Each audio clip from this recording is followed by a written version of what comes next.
Al fin, un programa que habla sobre literatura y divierte. Un divertido programa donde la literatura es el entretenimiento. Y donde no se pretende más que la charla amena, simpática Y sin pelos en la lengua. a calzón quitado, pues. Rodrigo Murray Y Arturo Barba. En Palabras Más. palabras menos. Pásale a lo barrido. Bueno, pues qué gusto verlos otra vez. Tenemos a un autor que me da muchísimo gusto recibir porque nos va a platicar él más adelante sobre su especialidad, sobre su relación con la literatura, especialmente con el cuento. Pero sobre todo me da gusto porque de pronto siento que hay pocos narradores urbanos, narradores de ese México bravo, de pronto que se dice mucho, se escribe poco, se habla poco, y creo que es un semillero bestial para la creación literaria. Tenemos entonces con nosotros al querido, recién conocido Carlos Velázquez. Nació en Torreón, Coahuila, en el 78. Y nada más les quiero leer unos puntos rapidísimos antes de entrar en materia y que mi querido Rodrigo diga lo propio. Tuvo una beca del FONCA.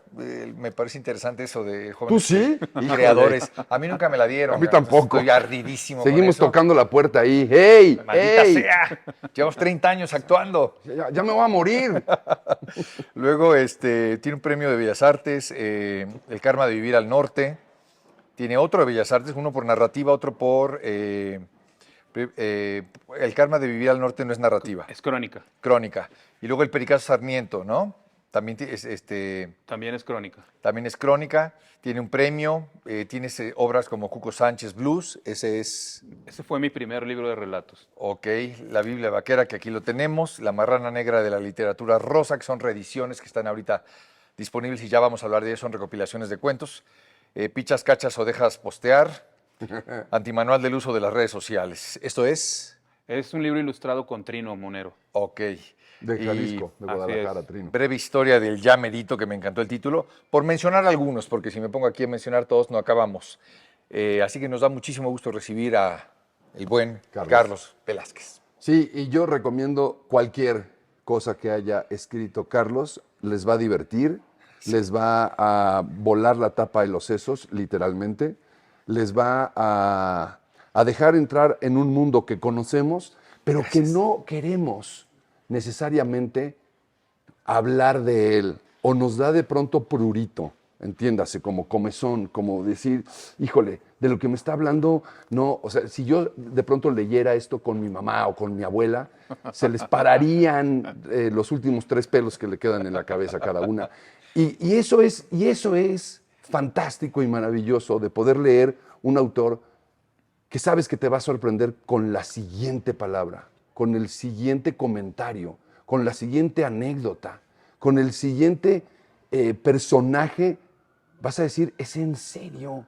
Tiene una creatividad y una imaginación maravillosa y eso es lo que el día de hoy nos hace traerlo aquí. Y estoy yo realmente muy agradecido y afortunado de tenerte, Carlos. Bienvenido. Bien, gracias, muchas gracias. Bueno, dejándonos ya ¿Qué de todo esto que dijimos es mentira?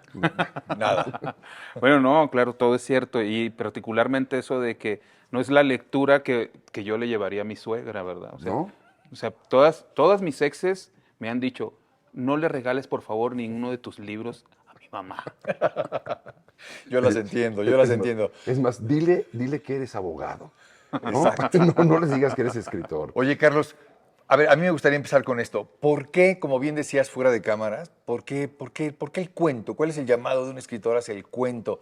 Bien decías, es el patito feo de la literatura, quizás. No, de la literatura no. La de la literatura es quizás el arte más alto dentro de los géneros literarios. Es Anda. el patito feo del mundo editorial. Ok. ¿Por qué dices que es el arte más alto de la literatura? Porque conlleva un control muy exacto, muy milimétrico sobre su estructura.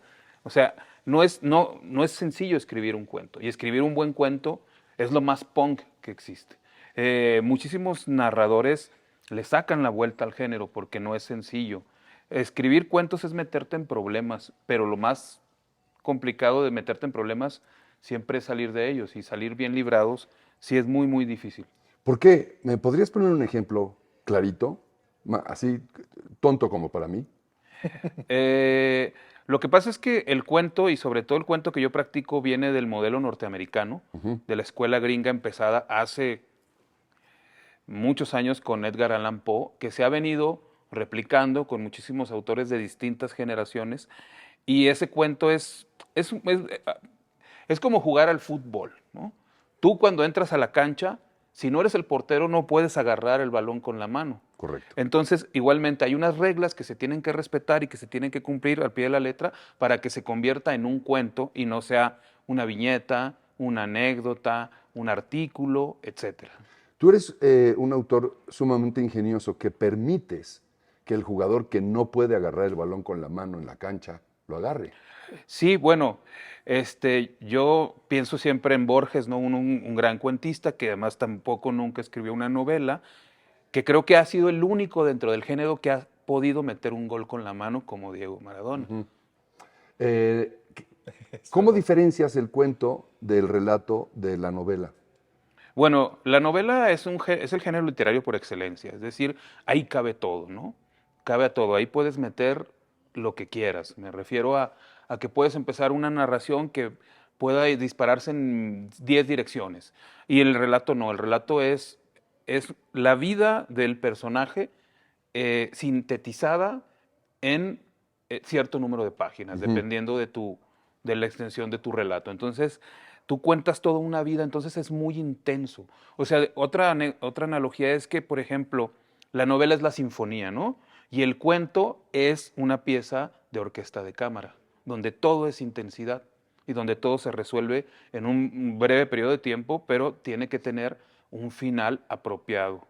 O una sola aria en alguna ópera, ¿no? O algún fragmento de un aria o una pieza de orquesta de cámara más. Ahora, dentro del cuento, Carlos, dentro del cuento, a mí me llama la atención, después de haber leído varios tuyos, tienes una personalidad muy definida, o sea, puedes proyectar perfectamente el marco referencial de tus personajes. Ya decíamos que eres de Torreón. Hay algo que se antoja norteño en muchos de los cuentos, hay algo que tiene que ver con un mundo, pues si fueses chilango yo diría de barrio, como de raspa, como de esa cultura que a todos nos llama la atención, pero que de pronto poco se conoce porque también poco se escribe y se edita. En alguna ocasión yo te mencionaba antes de grabar que tuve la oportunidad de platicar con Servín a propósito de su última obra, Mi vida no tan secreta se llama, si mal no recuerdo. Y él me decía, hay un mundo maravilloso, místico, casi por descubrir, que de pronto no se da porque no hay tantas personas a las que de este mundo los rescate la literatura. ¿Cómo se dio que tú entraste a ese mundo? Por decir algo rapidísimo, este primer cuento de La Marrana, ¿no? De este DJ que nace en la esquina de una, ¿cómo se llama? La cosa de la lucha libre donde están, Cuadrilátero. El cuadrilátero en la esquina y la Biblia y estas cosas que me parecen fantásticas. ¿Cómo se dio tu relación con todo eso? Y que el DJ, aparte de todo, es luchador. Aparte de todo, es luchador. Me interesa muchísimo lo que pasa en la urbe, como tú dijiste. Creo que muchos de estos relatos podrían encasillarse dentro de un perfil urbano, porque creo yo que todavía hay muchas cosas que están luchando por ser contadas, hay muchas historias que están luchando por ser contadas, que están afuera en la calle. Entonces lo que yo hago es como un poco responder a ese llamado. Ahorita en la actualidad, en la literatura, hay mucha obra que se produce desde el espacio interno y desde el espacio interior, ¿no? O sea, en circuitos cerrados. Y a mí lo que me interesa más bien es eso, ser un poco un cronista, aunque sea en este caso cuentista, o sea, cronicar lo que ocurre en la calle y llevarlo a la literatura. Y esto a mí me da la posibilidad de escribir una obra muy rica porque la realidad tiene mucho que aportar. Ahí hay algo que yo destaco que tiene que ver con la posibilidad de, yo le llamo, permíteme la licencia, de salvación, ¿no? como la literatura como un medio de salvación, como para espiar no sé si las culpas o los demonios. Pero también yo decía, ¿cómo haces de pronto cuando vives en este universo urbano para que se relacione la gente con la literatura? Es difícil. Yo he estado en programas de promoción de la literatura, de la lectura, en colonias marginadas, y son dos los que te tiran un pedo, ¿eh? O sea, todos los demás es como que ni siquiera sé si le entienden o no le entienden, no les interesa. ¿Cómo surgió esto? Bueno, precisamente es que mi preparación, mi formación proviene de corrientes marginadas. Oye, yo lo primero que empecé a leer en México que me impactó muchísimo fue la obra de José Agustín. Y José Agustín a su vez había leído los Beats. Y entonces toda mi formación proviene de ahí, de corrientes marginales. Entonces, al momento de escribir, pues fue de alguna manera fue donde me inserté, ¿no? La corriente en la que me inserté. Y eso me llevó a todos estos personajes a explorar la calle y a contar lo que se decía en relación a lo que habían hecho estos grandes maestros, ¿no? Pues, o sea, yo leía los Beats, por supuesto, leía Kerouac, leía Hunter S. Thompson, y ese es el árbol genealógico de donde yo provengo. Y por esa razón está todo este universo también ahí retratado en mis libros. El hecho de que seas de Torreón y hayas escrito pues una serie de cuentos, de relatos, de crónicas que se intitulan El karma de vivir en el norte, ¿cuál es o cuáles podrían ser los distintos karmas de vivir en el norte?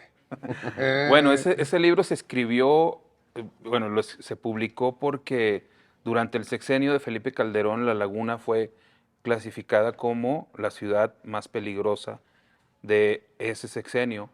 Entonces yo empecé a escribir crónicas sobre lo que ocurría en la calle, no como alguien que se encuentra atrapado en medio de una ciudad que está siendo disputada por dos grupos Bandos. criminales. Entonces, ese fue de alguna manera nuestro karma, porque cuando yo era adolescente, haber nacido en Torreón era lo peor que te podía pasar, ¿no? Es una ciudad olvidada en el norte que nadie la ubicaba exactamente bien hasta después que nos hicimos famosos y salimos en la portada del Guardian. Pero entonces Por el balazo, mano. el ¿no? karma, Pues, claro. el karma en un principio era haber nacido ahí, ¿no? O sea, si querías ser músico, actor, escritor, decías, pues ya me llevó la chingada, o sea, Claro. aquí no hay foros, aquí no hay editoriales, aquí no hay absolutamente nada. Aquí hay leche. Aquí ¿no? hay leche, aquí Leche. hay carne Y ya. y ya. Pero entonces, cuando ocurrió el estallido de la violencia ahí por culpa de la llegada de los Zetas, eso se convirtió en un laboratorio social increíble. Increíble. Entonces después, fíjate la paradoja, de estar en el peor lugar para dedicarte a cualquier cosa, resulta que estaba yo en el mero epicentro del desmadre y eso me permitió ser cronista y ser voz y narrar los hechos desde el mero punto, porque había un retén ahí, a una esquina de mi casa. Entonces yo salía a comprar la leche o el pan, y para tener que llegar a mi departamento tenía que pedirle a los soldados de que me dieran chance de pasar, ¿no? Claro. Eso pasa mucho en tu obra, que de pronto nos estamos riendo de una desgracia. Y dices, ¿por qué me estoy riendo? ¿De qué cabrón? por qué me estoy riendo de esto, no? Porque no solamente esto ocurrió con Torreón, ahora parece que ocurrió Ahora está pasando en en Culiacán. todo el país. No, exacto, bueno, lo de Culiacán, sin lugar a duda, de donde tenemos también un muy buen amigo en común, que es Elmer Mendoza, que ha prologado textos tuyos y que ha hecho comentarios sobre tu escritura, el cual también tiene un acercamiento sobre esta vida cotidiana, medio salvaje, podríamos decir, ¿no? Estos lugares que no son comunes y que lamentablemente, no sé si lamentablemente para ti o para él, porque claramente su literatura es mucho más leída, pero lamentablemente para la sociedad, ¿no? Pareciera que de pronto está esta mancha que no es una mancha benefactora. No sé si me explico, si me doy a entender, ¿no? No, sí, por Está supuesto. creciendo. No, por Y la supuesto. inseguridad y la impunidad y la violencia. Pero Sí. se vuelve un semillero. O sea, a mí lo que me interesa es eso. cómo se vuelve un semillero de la creación literaria al final del cuento. Tú al principio del programa decías, tiene reglas muy específicas el cuento. O sea, no te puedes saltar, no puedes agarrar el balón con las manos, etcétera. O sea, cómo esta realidad social la insertas en el cuento, en las reglas del cuento, y da como resultado esta cosa que a través de la risa, y lo sabemos también por el medio actoral, Sí, claro. la risa se vuelve un medio catártico para digerir la realidad, porque si no te apaña y te quieres dar un tiro en el pie. Estás totalmente de acuerdo en lo que acabamos de decir. Entonces, Sí, claro. No. entonces, bueno, pues ya acabamos el programa. Gracias Les por haber agradecemos estado muchísimo. con nosotros. No, quiero saltarme entonces, si estamos totalmente de acuerdo, a este libro del que te hablaba hace rato, porque justamente me parece como súper interesante que en este libro que narras de tu vida, tu relación con la coca, que se llama El Pericazo Sarmiento. Háblame un poco de cómo, hablábamos hace rato de cómo la mancha te lleva a la relación con la literatura. Cómo la literatura, en ese caso tuyo, se volvió como también un como caleidoscopio para poder salir de ahí. Yo leía, no sé si eran palabras tuyas o de Pérez Gay, que decía, nada más estás pensando en el siguiente pase que te ofrece realmente la coca, te promete el paraíso, pero lo único que te da es el infierno. No sé si es un prólogo de Pérez Gay o si son palabras tuyas o si estaba, pero al final creo que tiene mucho de cierto. ¿Cómo saltaste de ahí a esa crónica? Bueno, ese es un libro que se escribió porque un día Rafael Pérez Gay me invitó a comer y me dijo, quiero que me hagas un libro a mí, o sea, es decir, que publicara un libro con su editorial Cali Arena. Ah. Entonces me dijo, pero quiero que me hagas algo nuevo, quiero que me escribas tu historia con la coca. Él ya sabía que yo tenía ahí una historia que empezó cuando era adolescente en La Laguna y yo de güey le dije que sí. Entonces Pérez Gay me dio mi adelanto y Ya con te esa chingaste. lana me fui a Los Ángeles, fui a varios conciertos, me quemé el adelanto y cuando regresé a Torreón, pues me tenía que poner a escribir el libro y dije, a ver, pero espérate, yo tengo una hija, ¿no? Entonces mi hija va a leer el libro y ella se va a imaginar que yo soy muchas cosas, pero no tiene por qué saberlo de primera mano. Entonces me arrepentí al momento, entonces le dije a Rafa, ¿sabes qué? No No voy. va. Me dijo, no hay pedo, regrésame el adelanto. Entonces dije, no, ¿sabes qué, Rafa? Sí Mejor va, sí, sí va. Bueno, Bien. por lo, eso Porque habla ya me bien de aspiré el ti. adelanto, ¿no? Sí, Ya. sí, pues sí. Sí, entonces, pues empecé a contar ese relato Ajá. en el que también yo tuve la oportunidad de estar aunque Torreón no había absolutamente nada, antes de la guerra contra el narco era un paraíso, porque en la ciudad de San Pedro, que es un municipio que está ahí como a una hora, bajaban las avionetas, dejaban el Periflys y seguían su camino a Estados Unidos a llevar el contrabando, ¿no? Entonces yo, no me acuerdo si como a los 16 o 17 años, probé el Periflys por primera vez y después me empecé a meter muy duro en el asunto de Cotidianamente. cotidianamente, sí, o sea, en aquellos años, antes de que naciera mi hija, yo a las 8 de la mañana ya tenía 2 líneas encima, ¿no? Cámara. Esa era mi manera de empezar el día. Entonces, viví muchas cosas, conocí muchas cosas. Luego, cuando vino la guerra contra el narco, que entraron los Zetas, la ciudad se la habían repartido entre tres, por órdenes del cártel de Sinaloa, se la habían repartido entre tres capos ahí, que eran los que dominaban. Yo estuve en 2 de las casas de ellos porque era un asunto muy doméstico, muy cotidiano, o sea, no era lo que vino después. Entonces, a partir de ahí escribí este libro que se publicó, tuvo una muy buena recepción crítica e incluso me dieron un premio. Y no un premio, sino uno de los premios más importantes de aquí, que es el de Bellas Artes Narrativa Colima, que también luego se arrepintieron. Sí, por supuesto, estaban muy espantados cuando fui a la Universidad de Colima, estaban muy espantados. Eso siempre me ha llamado la atención. ¿Por qué siendo un ambiente literario, un ambiente de expresión, pues se presume de gente que tiene como la capacidad de entendimiento sobre el potencial de la letra, de la palabra? ¿Por qué de pronto siguen existiendo estos tabúes? Y hoy más que nunca la gente está volviendo otra vez a a escandalizarse por todo y la corrección política está todo lo que da. Y creo que la comedia está sufriendo mucho debido a la corrección política. ¿Te pega? En alguna medida yo creo que sí me debe de pegar. No sé hasta qué escala, pero por ejemplo, en mis libros siempre hay un cuento de gordos. Sí, muchos hay cuentos de travestis. Entonces siempre hay un escarnio incesante, hay un humor muy ácido, hay un humor muy negro. Y como lo decía Rodrigo, hay veces que la gente no quiere escuchar esas cosas y seguramente perderé lectores, pero por otro lado también Vas gano a ganar otros, lectores claro. que dicen, bueno, yo ya estoy harto de la novela que pasa en La Condesa y que bla, bla, bla. Entonces quiero leer algo que pase fuera de... Y a lo mejor quiero leer algo que sí pase, ¿no? Claro. Porque lo otro a lo mejor vive en una burbuja que pasará en alguna que otra familia o en alguno que otro personaje, pero lo que sí pasa es esto. Eso sí pasa allá afuera. Claro. Y a Sí. veces la realidad supera por mucho a la ficción. Yo creo ¿no? que siempre, sí. Bueno, Wilde decía justamente lo contrario, pero creo que en este caso sí, hay cosas maravillosas Pues y sí, pero realmente... es que Wilde nunca fue a Tepito. Bueno, Así que le faltaba barrio, hermano.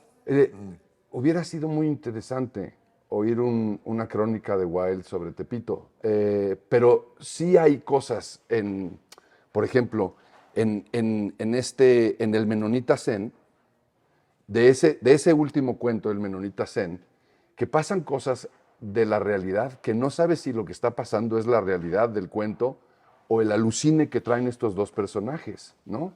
Ese es parte de, si no me equivoco, lo que beben es... ¿qué beben? Tonayan. Tonayan, exacto. Es que Entonces, justo lo entendiste a la perfección. metes segunda ahí y dices, bueno, pues yo ya me perdí, si es en el viaje o en el alucine de uno de ellos, para regresar un poquito ahorita que nos platiques de eso, porque no me quiero ir sin decirlo. ¿Qué pasó con tu hija? Ah, ok. O sea, me parece que sí, ahí estábamos a punto de llegar, nada más quiero saber qué pasó con tu hija, para que luego le expliques tu viaje de Tonayán también a tu hija, ahora que tienes oportunidad de hacerlo en vivo. De ¿no? congraciarte, hermano. Muy bien. Ese viaje de Tonayan. Toma agua mineral para que suceda. O no, pero si no quieres, no. ¿eh? No, sí, no, por supuesto. Entonces, No, cuéntanos de tu hija. dijiste, sí va. Hiciste el relato. Tu hija lo leyó. No, o sea, afortunadamente mi hija es muy girly. Entonces vive en una burbuja donde los libros de su papá no los toca ni con pinzas y yo estoy muy, muy, muy contento por eso. ¿Tienes una sola hija? Sí, ya tiene 18, este año cumplió 18 años. ¿Qué lee? Pues Harry Potter, Ok. Novelas, sagas, Ok. novelas medio de romanticonas. Dan Brown.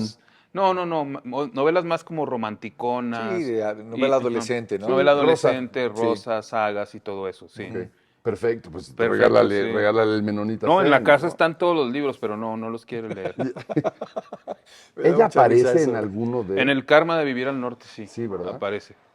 Y entonces, ¿qué pasa con ese viaje?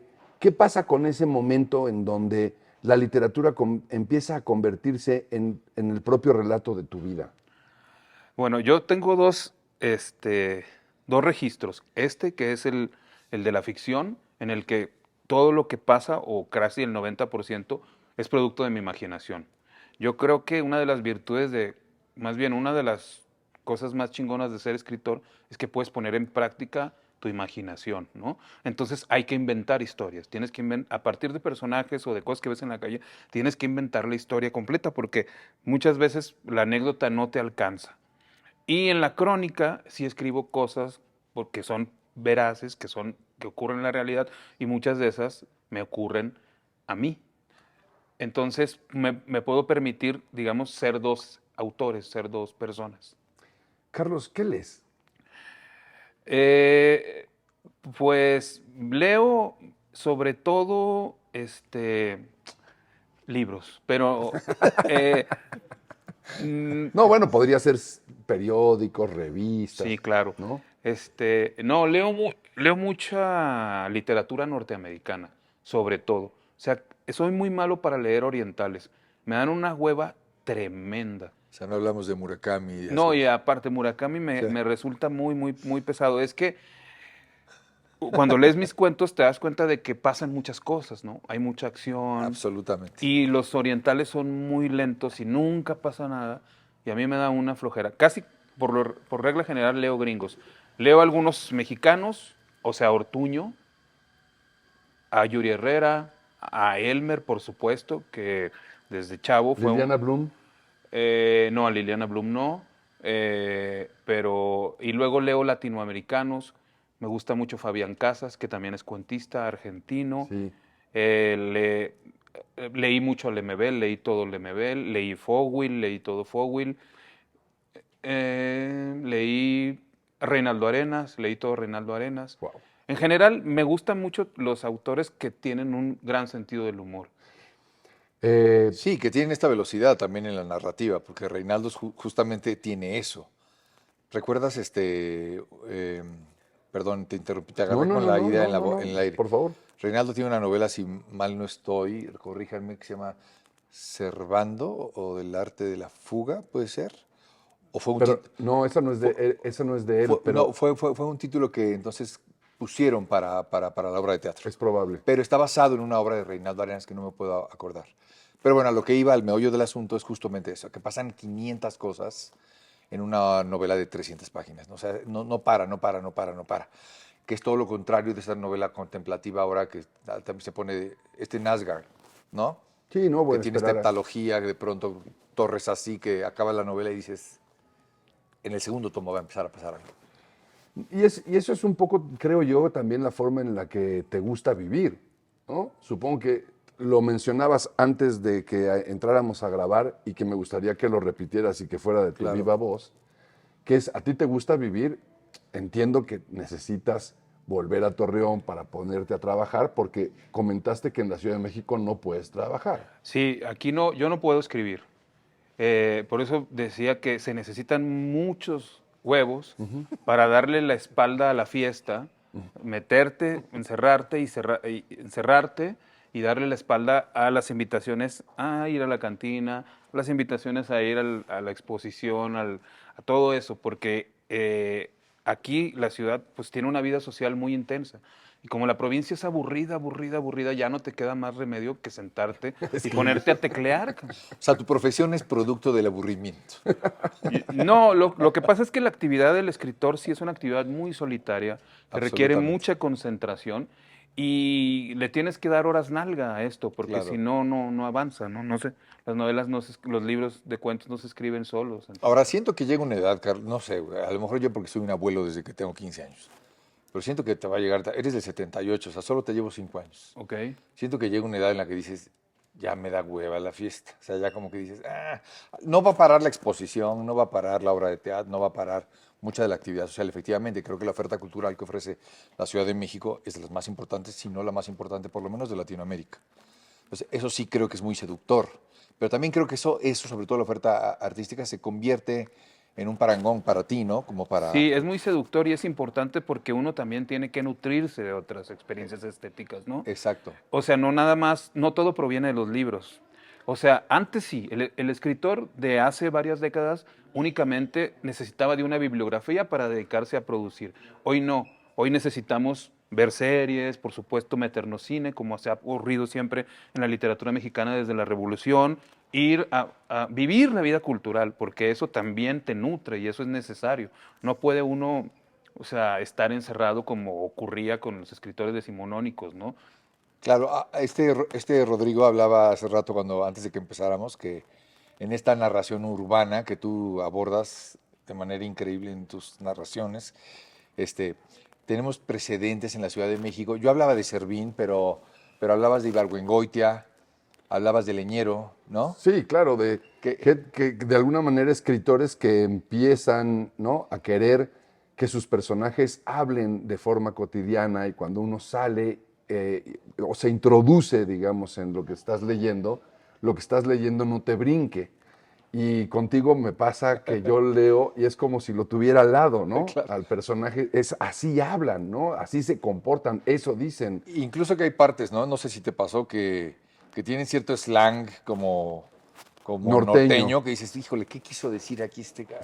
Sí, ¿Qué significará esto? No sé. fue buenísimo. Quiero entrar ahorita a hablar un poquito del Menonita Zen y La Biblia vaquera. y de la Biblia Vaquera, porque son los dos libros que tenemos aquí, que no, bueno, esto es lo más reciente tuyo, Sí, este se publicó a finales de 2023. y hay una reedición también de la Biblia. Ajá, se reeditaron la Biblia, la Marrana y la Efeba Salvaje. De la Efeba, justamente. La Efeba, que me parece un titulazo, ¿no? La Efeba salvaje. Pero que es muy claramente, la idea está ahí clarísima. Ahí está, ¿no? Sobre Sí. todo porque Adolescencia, la palabra Efeba no existe. No, pero, es Efebo la palabra. claro, Claro. pero Efeba tendría que existir actualmente para no ser, Porque son tanto más bravos, Carlos. ¿no? O llegar a un momento en donde tendríamos que decir le Efebe. No, Puede porque ser. no podría haber, es decir, ya estás cometiendo un error, ¿no? Políticamente Ya incorrecto. estás perdiendo lectores, dime. No, pues sí, pero es que políticamente a mí me gusta que sea incorrecta. No, a ver, es que el día la que el historia. arte se vuelva verdaderamente un parangón para darle gusto La educación. a las corrientes. No me quiero meter si son de agenda, si son de moda, si son progres, si no son progres. Me vale madre. Yo creo que la creación artística, y en este caso literaria, en tu caso, no se puede ceñir a esos valores. O sea, tú tienes que escribir lo que te salga Del forro de del- los cojones. Exactamente. Porque entonces dejas de ser tú. Se nota inmediatamente cuando un escritor hace algo por compromiso y deja de tener esa esencia. Ya lo hablábamos antes de empezar. Tú tienes un sello muy claro, Carlos, muy, muy claro. Sí, Padrísimo. y es muy notorio cómo en la actualidad ocurre precisamente lo que tú dices. Conozco muchos colegas e incluso gente que está empezando a escribir que se suben a la moda para que los pelen, porque si no de otra manera nadie los va a voltear a ver. Entonces, yo no voy a escribir sobre mi madre, ¿no? O sea, porque ahora la moda es que hagas una novela sobre tu mamá, si se enfermó, si se dedicó a fulano. Yo no voy a escribir sobre mi mamá. Si mi mamá quiere un libro, que se lo escriba ella misma, ¿no? Chinga. Sí, sabe escribir, ¿no? Sí, pues por entonces que escriba. Que escriba, Sí. claro. Oye, pero regresando un segundito a la efeba, que no existe y que existe, Claro, porque es un término griego, ¿no? El efebo. Me quedé pensando en lo que decía Carlos. en este hombre Ajá. bello, hermoso, guapísimo, ¿no? Joven. El efebo es un aprendiz. el- Ajá, y eran los aprendices de los filósofos que intercambiaban Exacto. conocimientos por servicios. Por- O sea, Platón, por sexo, Sócrates, o sea, así, ¿quieres tomar clases conmigo? Sí, lava los trastes y también se los cepillaban, por Exacto. supuesto. también. Era parte de la prebenda. Oscar Wilde decía justamente que su efebo era Bowsy, el chico con el que vivió, que era hijo del que hizo el reglamento del boxeo, Ok. por el cual tuvo todo este problema y fue encarcelado justamente por mantener una relación tan cercana con su efebo. Ok. Y lo cuenta como un hombre verdaderamente bellísimo y guapo y joven y atleta y demás, ¿no? Pero bueno, volviendo a la efeba, me resulta muy fuerte que empieza el discurso justamente con la nazi, ¿no? Con esta chica nazi. Y si no me equivoco, puedo hablar de lo que hay ahorita claro, en de caliente. lo que se está cocinando. De lo que se está cocinando. Sí. Un texto que, si no me equivoco, llevará por título Hitler, hermano, ya eres mexicano. Así es. ¿Cierto? Así es. Ese es un cuento que viene en mi próximo libro que trata sobre una invasión morenazi, o sea, es decir, panista panista. es decir, panista a Culiacán. Exacto. Así es. ¿Por qué esa Bueno, sí. fijación con, digo, no fijación, pero estos dos Tendencias. puntos Sí. que para mí son muy, me llaman la atención con respecto al nacionalismo alemán? Bueno, es que yo provengo de la comedia. Yo cuando era niño me encantaba ver la televisión porque lo que yo veía ahí era algo que me hablaba directamente a mí. O sea, por ejemplo, yo recuerdo prender la televisión y en el Canal 5 yo tendría unos 7 o 8 años y entonces estaban pasando los Blues Brothers, ¿no? Y en los Blues Brothers hay una escena donde se burlan de unos nazis. Entonces, desde entonces yo tengo esa fijación de burlarme de los nazis y por esa razón estoy escribiendo y escribo estos relatos donde aparece la figura de los nazis. Pero no es burla. Pero es decir, sí es burla, pero no es burla lo que yo leo en ti con relación a los nazis. Lo que ¿O sí? Sí, cuando una vez que esté el relato terminado, Sí. vas a dar cuenta de cómo hay un escarnio también de esta superioridad trasladada un poco al contexto mexicano, porque por eso es un morenazi, ¿no? Eso es lo que me parece una genialidad, justamente eso que estás diciendo. O sea, cómo esa capacidad para imaginar realidades alternas, ponerlas, ya sea urbanas o en este caso lo que estás haciendo, de un contexto histórico profundo, doloroso para la humanidad, y agarrarlo y decir, se aplica perfectamente. Porque de pronto creemos que la historia, que las cosas que marcan nuestros pasajes por la vida, están allá, ¿no? O están en los libros, o que vivimos como otra vez para reiterar en esta... ¿Burbuja? En esta burbuja, ¿no? Y realmente todo el tiempo está pasando con otras cosas. Sí, porque por ejemplo en el relato de Muchacha Nazi, pues de lo que trata es un poco de las dictaduras que se viven dentro de las propias relaciones sentimentales o emocionales, ¿no? Entonces mi personaje cree estar viviendo una situación nazista con esta pareja que tiene provisional, que para hacerlo todo más exagerado y todo, es en realidad una nazi que viene a México, pero que tiene un gusto muy particular por el pop de los 80. Entonces lo empieza a acribillar con canciones de Daniela Romo, de Yuri. Eso. Como debe ser. Entonces dices, hermano. Entonces, ¿cómo es posible que los nazis tengan ese gusto? Pues sí, sí es posible si vienen a México. Sí, por supuesto, lo deberían tener. Oye, Eh, antes de que bueno, es que nos estamos acercando a la recta final y no quiero que se me vaya esta pregunta, porque con tu sentido del humor me es inevitable preguntarte, ¿nunca has escrito o has tenido la tendencia o las ganas de escribir teatro? No, nunca he tenido la idea en mente porque me parece que también conlleva una preparación que yo no he tenido. Quiero decir que para ser dramaturgo también tienes que beber de otras fuentes y tienes que jalar otros tipos de conocimientos. Y como desde muy chavo me clavé en el relato, no he salido de ahí, todavía no lo supero. Así como, Sigues en terapia. así como no he superado a mis exes, no he supero al cuento. Entonces, estoy escribiendo un nuevo libro de relatos y eso Ok. me ha impedido un poco escribir otras cosas. Explorar otras cosas. La crónica sí, porque me da una libertad y es más fácil de abordar. Y como escribo cosas que me ocurren en la vida cotidiana, pues es como lo tengo todo ahí. Sí, es un semillero constante. Sí, y de ahí puedo tomar todo lo que me ocurre para llevarlo a la página. Pero escribir teatro me parece también un reto. y me parece también muy respetuoso de tu lado, ¿no? Es decir, claro, pues ese no es el género que a mí me pertenece necesariamente, ¿no? Aunque siento que ahí hay una exploración que se puede dar todavía, porque Sí. estás joven y creo que tienes una vis cómica Ah.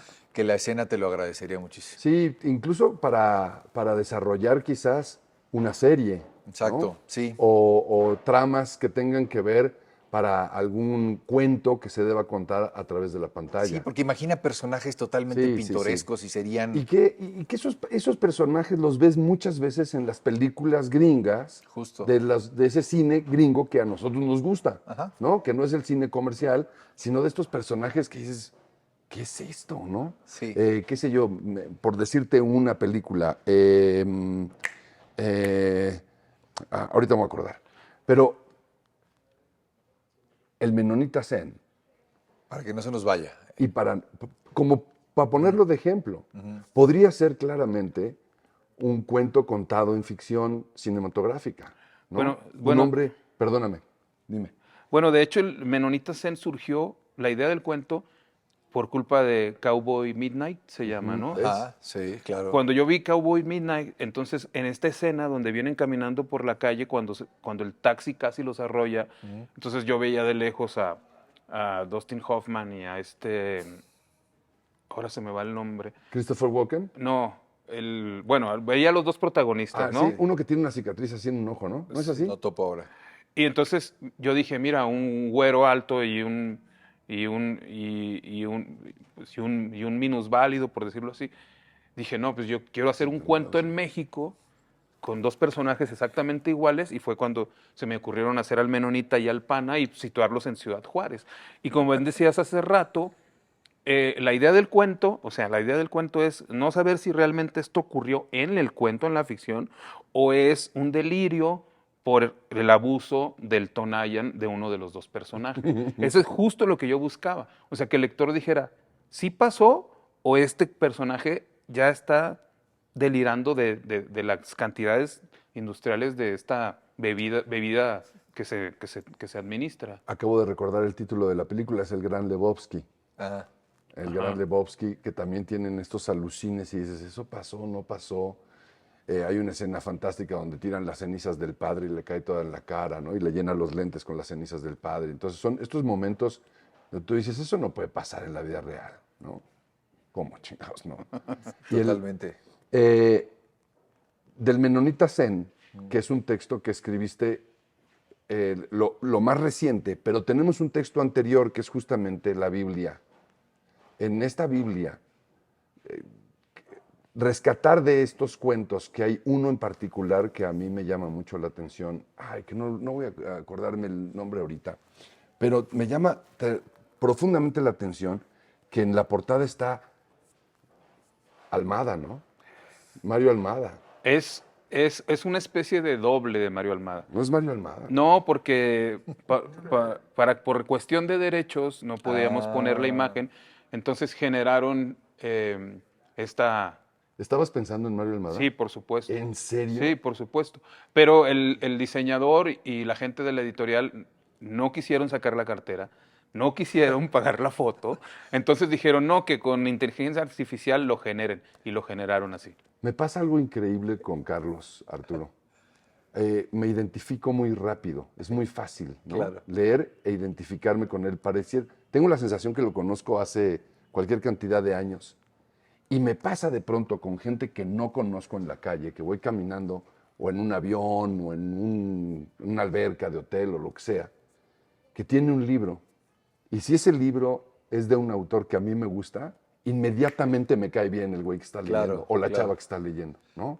Dices, Hay un reconocimiento de algo que te mueve, que dices, aquí yo hay- pensé que solamente se iba a reír y me dicen, nah, pues tú estás marihuano, estás pacheco, como Carlos, no, como Mario Almada. Ahí está, es Mario Almada, qué joya. ¿No? Estamos engañando amamos a a Mario Almada. los derechos, pero Sí, no, bueno, claro que sería muy difícil saber que, y aparte tiene un micro, es una cosa increíble. Es una Oye, belleza.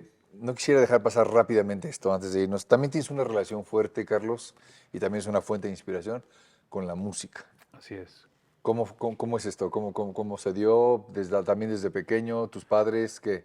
Bueno, no, la verdad es que en mi casa se escuchaba, pues, el pop ese de los 80s. Daniela. Daniela, sí. José José. José José, por supuesto, que nunca falta. No, de chavito me empezó a gustar mucho el rock y empecé a leer mucho sobre rock antes de leer sobre literatura, y cuando empecé a escribir ya fue imposible sacarlo, ¿no? De lo Claro. que yo hacía. Y pues yo todo el tiempo estoy escuchando música, todo el tiempo. O sea, yo soy de los que se meten a bañar y meten la bocina al baño. ¿Escribes con música? Escribo con música, tengo sexo con música, cocino cuando cocino con música, todo lo hago con música. Bueno, y incluso escribes. Escribes, Sí. incluso para dormir, Pero- antes de dormir escucho música. No solamente escuchas, sino que escribes sobre música. Ah, sí, también Sí. tengo crónicas sobre música. Sí. Y hay muchos relatos también en donde la música se está Interviene, oyendo. sí. Sí, se está Es escuchando. decir, estás oyendo ¿no? soundtrack Eso de lo que pasa está mucho escribiendo, también sí. con Elmer, pues en todas las sagas de Elmer, ¿no? Sí, Que la es- del zurdo Mendieta. Exacto, toda la saga del zurdo. Es padrísimo. Lo que pasa es que la literatura también es música, en el sentido de que la musicalidad de las palabras es muy importante. Por eso mi estilo quizás se definió así por tanta música que yo me metí durante toda mi vida, y ya al momento de escribir, inconscientemente, pues se ve ahí reflejada, Ahí ¿no? puesta. Pues me parece que has desarrollado un estilazo, Carlos, de verdad. Creo que la traes clarísima, que tu obra ya es muy fructífera, que estás muy joven y que todavía vienen muchas cosas por hacer.